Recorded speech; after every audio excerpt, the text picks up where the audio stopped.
Naranasan mo na ba yung magsimula ng isang proyekto? Pwedeng isang advokasya sa komunidad o kaya isang bagong misyon. Oo, yung ganon. Yung nung una, grabe yung apoy mo. Yung tipong hindi ka makatulog sa gabi dahil sa pananabik. Halos ibigay mo na nga ang buong oras mo roon, di ba? Mismo.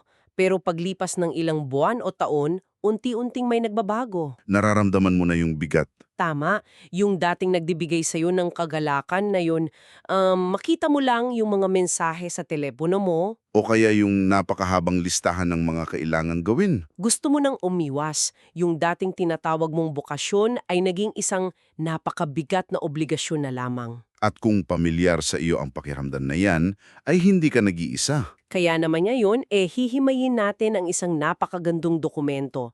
Ito ay tungkol sa mga ritmo ng panalangin, pagsamba, at pagpapatotoo. O sa original na teksto ay prayer, worship, and witness rhythms.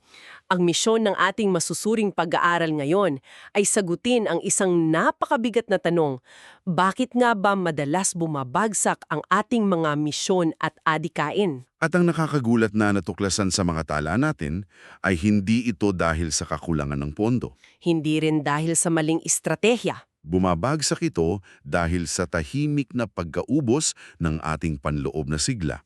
At dyan, napapasok yung isang napakahalagang konsepto mula sa ating material, yung tinatawag na, ano nga ba yun? Espiritual na arkitektura. Spiritual architecture. Kadalasan kasi, nakatuon ang buong pansin natin sa mga panlabas na aspekto. Inaayos natin yung mga programa, Pinaplano natin ang mga hakbang at pinapaganda ang pagpapatakbo.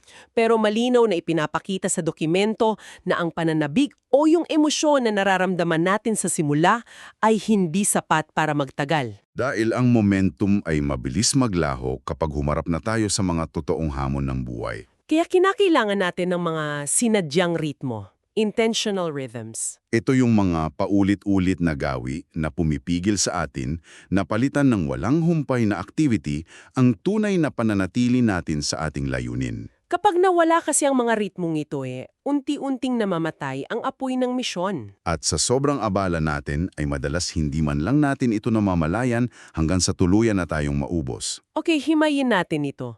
Gusto kong gamitin ang analohiya ng isang makina. Sige, paanong makina? Kapag ang isang tao kasi ay masyado nang sanay sa ginagawa niya, nagiging makina na ang misyon. Umiikat ang mga engranahe. Nagiging automatic na lang. Oo. Ang nangyayari yung ating pagkatawag o calling ay nauuwi na lamang sa pamamahala ng kalendaryo. Puro meeting na lang? Ang daming kailangang tapusin.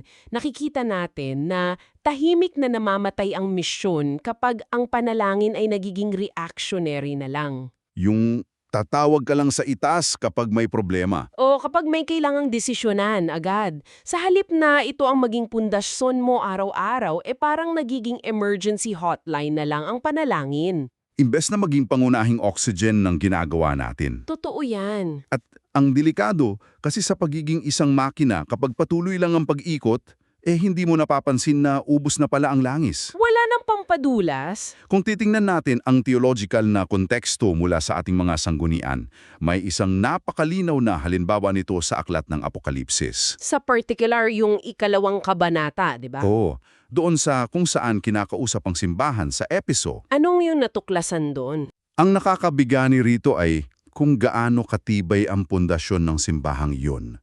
Masipag sila, tapos nagtitiis sila sa hirap at hindi nila kinukonsente ang mga maling turo. Sila yung perpektong larawan ng isang napaka-aktibo at matagumpay na organisasyon. Subalit, pinagsabihan sila ng matindi dahil naiwala nila ang kanilang unang pag-ibig. Ang bigat nun.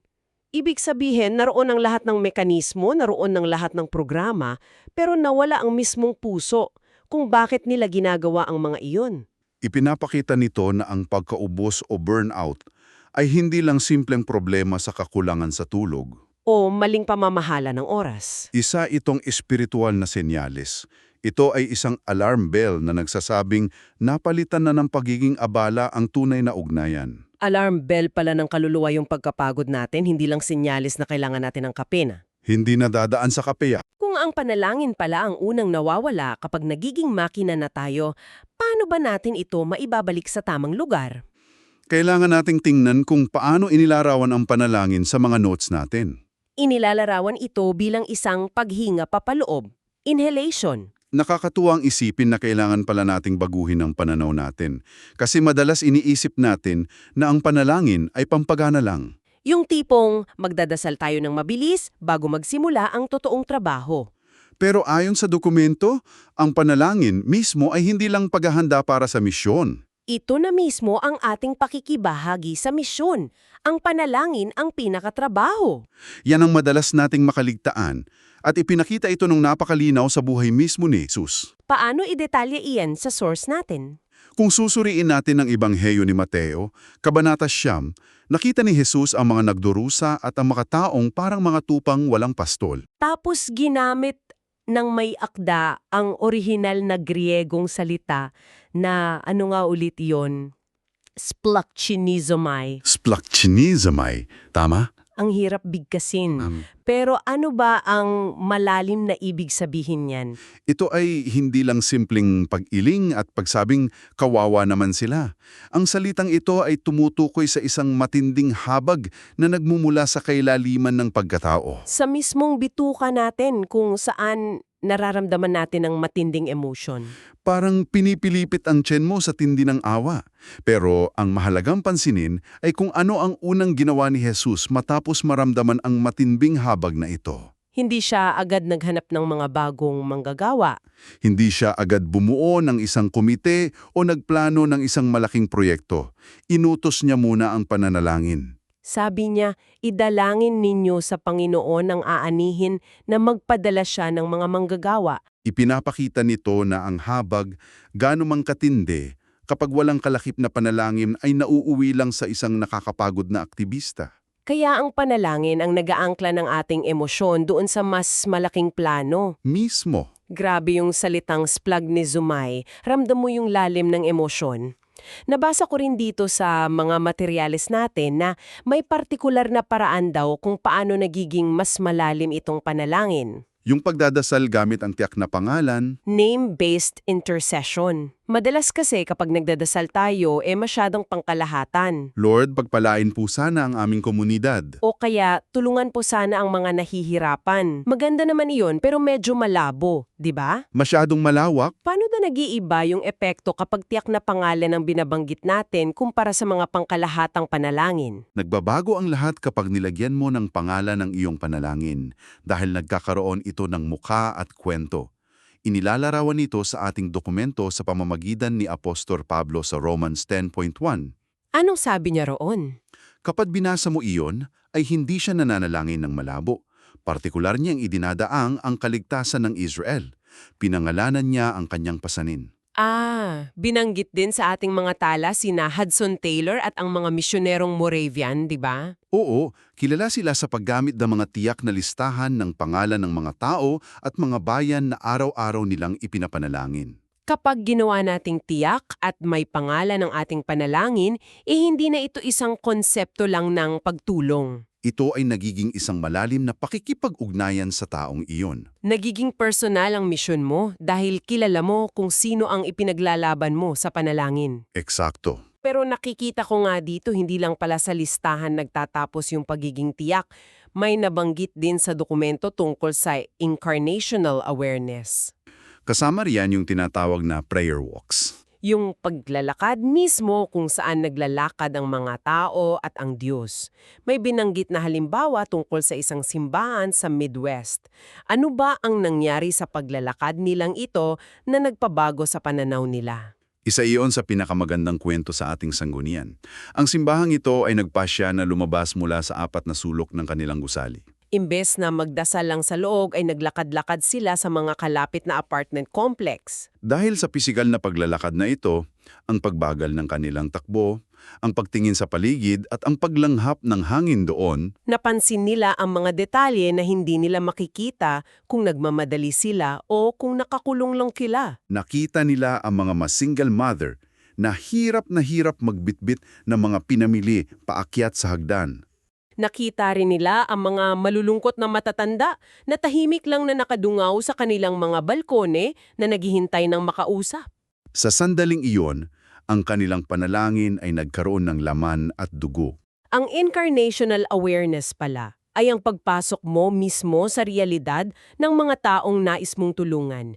Hindi mo sila tinitingnan mula sa malayo, kundi nararamdaman mo ang kanilang pang-araw-araw na buhay. Nakakakilabot isipin kung gaano karaming pangangailangan sa paligid natin ang hindi natin nakikita kasi masyado tayong nagmamadali. Kaya pala, napakahalaga ng unang ritmong ito, yung panalangin bilang paghinga, papaloob, na siyang nagpupuno sa atin mga baga. Ngunit kung titingnan natin yung panalangin bilang paghinga, papaloob, ay parang may gulang kung hihinga ka lang ng hinga, di ba? Kailangan may nagpapapump ng dugong yan. At dyan papasok sa notes natin yung ikalawang ritmo, ang pagsamba bilang tibok ng puso. Kailangan nating ilinawin ito para sa tagapakinig kasi madalas kapag sinabing pagsamba, ang unang naiisip ng marami ay musika. Banda o yung pagkanta tuwing araw ng linggo. Pero dito sa ating pinag-aaral, ang pagsamba ay inilalarawan bilang isang pag-align muli ng ating pagkakakilanlan at layunin. Paano ba ito nagiging parang isang reorientation engine na nagtutuwid ng ating direksyon? Kapag inisip natin na ang pagsamba ay isa lamang kanta, nawawala ang pinakadiwa nito. Upang mas maintindihan natin kung paano ito nagtutuwid ng ating direksyon, ay sinuri sa dokumento ang karanasan ni Propeta Isaias sa ika-6 na kabanata ng kanyang aklat. Ang ganda ng pagkakasunod-sunod ng mga pangyayari roon na nagpapakita ng tunay na pagsamba. 4 na hakbang ito. Ano yung una? Una, nakita ni Isaias ang isang pangitain ng kabanalan ng Diyos. Nakita niya ang Diyos na nakaupo sa trono. At dahil sa liwanag at perpektong kabanalan na iyon, ay dumating siya sa ikalawang hakbang. Ang pag-amin ng kanyang sariling kasalanan at limitasyon. Sinabi niya na kahabag-habag ako.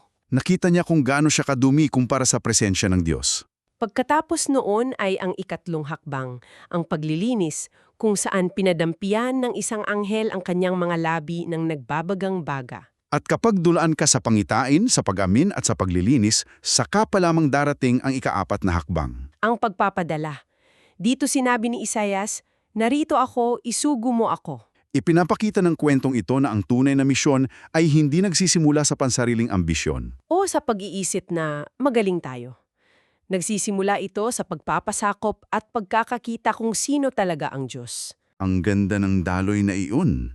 Pangitain, tapos pag-amin, tapos paglilinis at saka palang pagpapadala. Walang shortcut. Napansin ko rin dito sa material natin na may katulad na nangyari sa Bagong Tipan, partikular sa simbahan sa Antioch na binanggit sa Acts Kabanata 13. Nabanggit ang mga pangalan ni Simeon at Lucius. Kasama rin sina Manaen at Barnabas, pati na si Saul. Anong meron sa samahan nilang ito at bakit sila naging magandang halimbawa ng pagsamba bago ang misyon?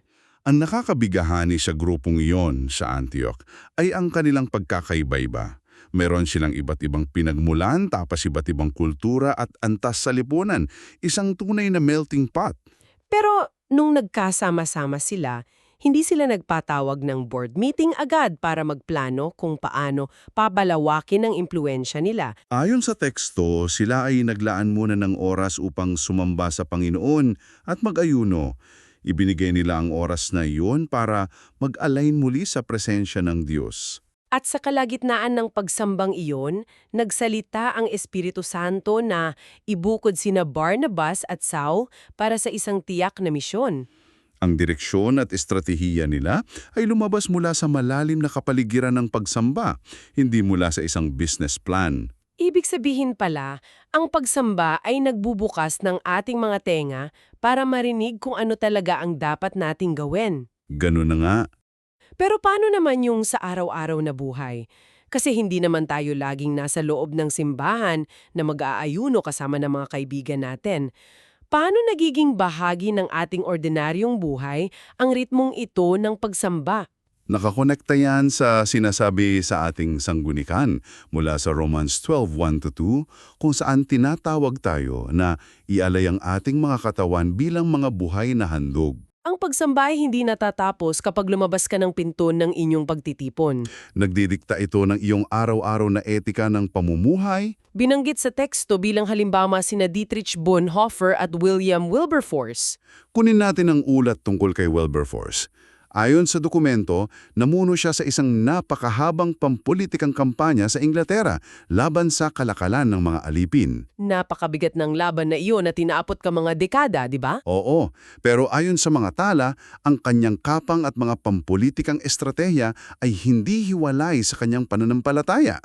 Nag-ugat ang lahat ng inulat niyang gawain sa kanyang araw-araw na disiplina sa panalangin at pagsamba. Ang tunay na pagsamba sa makatuwid ay humuhubog sa kung paano tayo gumagawa ng mga mahihirap na desisyon sa opisina, Kung paano tayo nakikitungo sa ating mga pamilya. at kung paano tayo tumitindig para sa tama at hustisya sa araw-araw na buhay. On ay papasok na tayo sa ikatlong ritmo na nakasaad sa ating pag-aaral. Ang pagpapatotoo o witness. Ito naman daw ang pagbuga ng hininga, ang exhalation. Dito ipinapaliwanag na kapag puno ang iyong baga ng panalangin at tama ang tibok ng puso mo dahil sa pagsamba, ang pagpapatotoo sa ibang tao tungkol sa misyon mo ay hindi mo na kailangang ipilit. Hindi ito sa pilitang marketing kung saan kailangan mo magpanggap na magaling ka. Ito ay nagiging isang likas na pag-apaw o overflow. Sabi nga sa Acts 4.31, pagkatapos nilang manalangin ng time team, nayanig ang lugar na pinagtitipunan nila, tapos napuno sila ng Espiritu Santo. At matapang nilang ipinahayag ang salita ng Diyos. Ang tapang nila ay hindi nanggaling sa pag-iensayo ng sasabihin, kundi sa mismong apaw ng kanilang ugnayan sa Diyos. At kapag ang ating mga kilos at salita ay nagmumula sa pag-apaw na iyon, nagkakaroon tayo ng tinatawag sa dokumento na missional intelligence. Kaalamang pangmisyon, Kapag malapit ka sa pinanggagalingan ng iyong misyon, nagkakaroon ka ng malinaw na pakikinig at discernment. Makikita natin ito ng malinaw sa isa pang halimbawa mula sa Acts 16. tungkol ito kina Apostol Pablo, di ba? Oo, si Apostol Pablo at ang kanyang mga kasama ay may napakagandang plano. Gusto nilang mangaral at magpalawak ng misyon sa ilang rehiyon sa Asya. Sa paningin ng tao, napakagandang estratehiya nito. Ngunit sinasabi sa kwento na pinigilan sila ng Espiritu Santo na magsalita roon. Sa halip, sa pamamagitan ng isang pangitin sa gabi, itinuro sila patungong Macedonia. Pinapakita nito na ang misyon ay hindi lang basta paggawa ng paggawa dahil tingin natin ay tama. Ito ay dapat na patuloy na ginagabayan. Kung wala tayong missional intelligence na ganing sa panalangin at pagsamba, maaari tayong gumugugol ng napakalaking oras at enerhiya sa pagkatok sa mga pintong ayaw namang buksan ng Diyos. Habang may mga lugar namang handa na sana para sa atin. Minsan kasi ang sipag-sipag natin, tapos pagod na pagod tayo kakatok sa isang pinto, yun pala hindi doon ang direksyon. Maling pinto pala, kaya kailangan talaga nating magabayan. Ngayon, sigurado ako na ang tagapakinig natin ay nag-iisip, ang ganda pakinggan nito at nakaka-inspire. Pero paano ko ba talaga ito gagawin sa araw-araw na buhay ko na puro stress at abala? Dito inilalatag ng ating sanggunian ang konsepto ng rule of life. Tuntunin ng pamumuhay. Para sa marami, kapag narinig ang salitang rule o tuntunin, ang naiisip agad ay parang schedule sa militar na bawal mabalik. Paano ba natin mas maiintindihan itong rule of life na hindi tayo nagiging legalistic o parang robot sa pagsunod? Magandang linawin yan. Ang orihinal na idea ng rule of life ay hindi nagmula sa konsepto ng isang kuluan o mahigpit na batas. Saan ito nagmula? Nagmula ito sa salitang ginagamit para sa isang balangkas o trellis na ginagamit sa pagtatanim ng baging. Kapag nagtanim ka ng ubas, kailangan mo ng trellis para may gapangan ang halaman pataas. Hindi nito pinipigilan ang paglago. Sa halip, binibigyan nito ang halaman ng istruktura upang hindi ito gumapang sa lupa at mabulok o maanod ng ulan. Ganyan din sa ating buhay. Ang rule of life ay ang pagbuo ng mga araw-araw, tapos lingguhan at buwan ng ritmo para protektahan ang ating kaluluwa mula sa pag-anod sa agos ng sobrang pagiging abala. Halimbawa, sa modernong panahon, maaaring ang iyong pang-araw-araw na ritmo ay ang hindi pagtingin sa telepono tuwing unang 30 minuto ng umaga upang manalangin. Maaaring kasama sa lingguhang ritmo ang isang buong araw ng Sabat kung saan hindi ka sumasagot sa mga mensahe tungkol sa trabaho. At pinapaalala rin sa dokumento ang halaga ng accountability pairing, ang pagkakaroon ng kasama na magpapaalala sa iyo ng mga ritmong ito na ibinatay sa Hebrews 10:24-25. Hindi natin kayang itawid ang misyon ng mag-isa. Kailangan natin ng mga taong magpapaalala sa atin kapag nakakalimot na tayong huminga. Napaka-klaro ng halimbawa na iyon ng trellis. Kailangan palaratin ng istruktura para makalago, hindi para makulong. Ngayon, kung nagagawa na natin itong mga ritmong ito at may kasama na tayo, paano naman natin malalaman kung gumagana ito? Sa huling bahagi ng ating mga notes, pinag-uusapan yung tinatawag na outcome metrics. Pagsukat ng tagumpay. Madalas kasi kapag sinusukat natin ang tagumpay sa isang proyekto o misyon, tinitingnan agad natin yung attendance. Ilan ang dumalo, gaano kalaki ang nalikom na pondo, ilan ang mga bagong programa natin. Pero mukhang hinahamon ng material na ito yung ganyang klaseng pananaw. Kung ikokonekta natin ito sa mas malaking larawan, ang pagbabago ng iyong ritmo ay dapat magbunga ng pagbabago rin sa kung paano mo tinitingnan ang tagumpay. Malinal na sinasabi sa material na ang mga simpleng numero tulad ng dami ng tao o laki ng pondo ay maaaring maging mapanlinlang. Maaari kang magkaroon ng isang napakalaking pagtitipon at napakaingay na programa, ngunit may mababaw na espiritualidad. Sa halip na bilangin ang dumalo, inimumungkahi ng ating sanggunian na dapat nating sukatin ang ibang bagay.